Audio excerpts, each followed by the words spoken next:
श्री स्वामी समर्थ. प्रिय भक्तांनो, आज आपण पाहणार आहोत भक्त चोखा मेळा यास स्वामींचा कृपा प्रसाद. ही स्वामी चरित्रामधील एक परम पवित्र कथा. भक्तांनो, स्वामी चरित्रामधील अशा कथा ऐकणे ही एक प्रकारे स्वामींची सेवाच आहे. स्वामींची सेवा केल्याने जीवनामध्ये सुख, समाधान, शांती प्राप्त होते.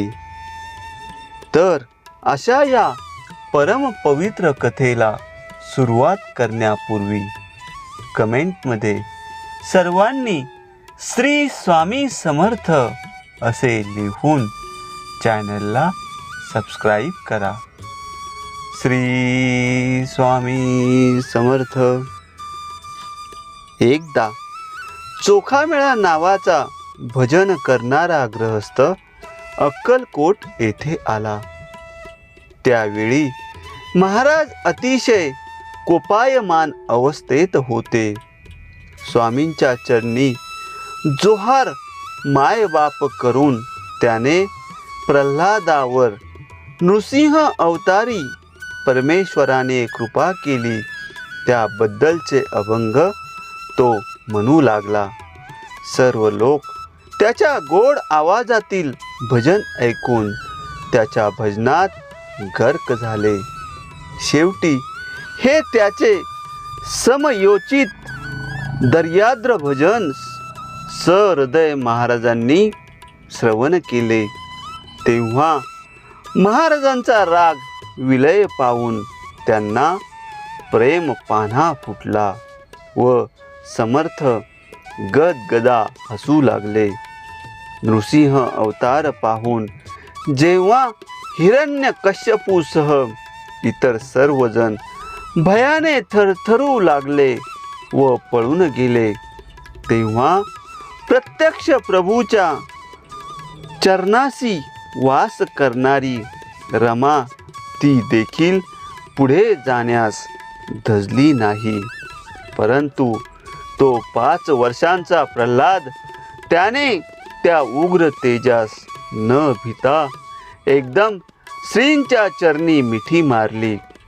तेव्हा ते कोपलेले परब्रह्म शांत होऊन त्या प्रल्हादास आशीर्वाद देते झाले.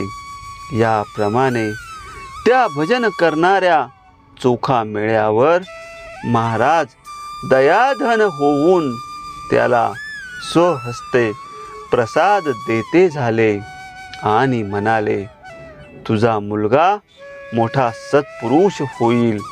तुला जन्मभर अन्न वस्त्र सुखाने मिळेल. जा. महाराजांचे प्रसाद वचन ऐकून तो चोखा म्हणाला, महाराज, मी या चरणांजवळ एवढेच सांगण्यास आलो आहे.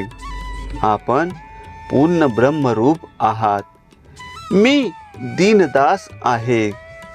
माझ्या 80 वर्षाच्या वयात मी आजच खरोखर हे प्रभू चरण पाहून पुनीत झालो आहे.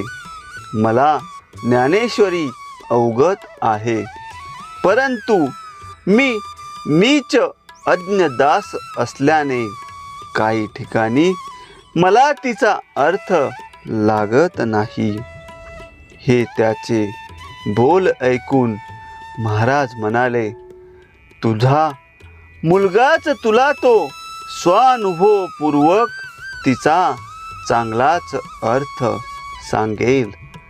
जा आता. इतके समर्थांच्या मुखातील अमृततुल्य वचन श्रवण करून तो चोखा मेळा प्रसाद घेऊन आनंदाने घरी गेला. हा चोखा मेळा नेहमी संत सहवासात राहत असे. परमेश्वराची भजने गात नेहमी फिरत असे. त्यामुळे त्याला नेहमी समाधान, शांती लाभत असे. स्वामींचे हे मुलाबद्दलचे उद्गार ऐकून तो सुखावला व तृप्त मनाने त्याने स्वामींचा निरोप घेतला. संत सनातन कोवळीक असती, संत कृपेचे आर्द्र मेघ वर्षती.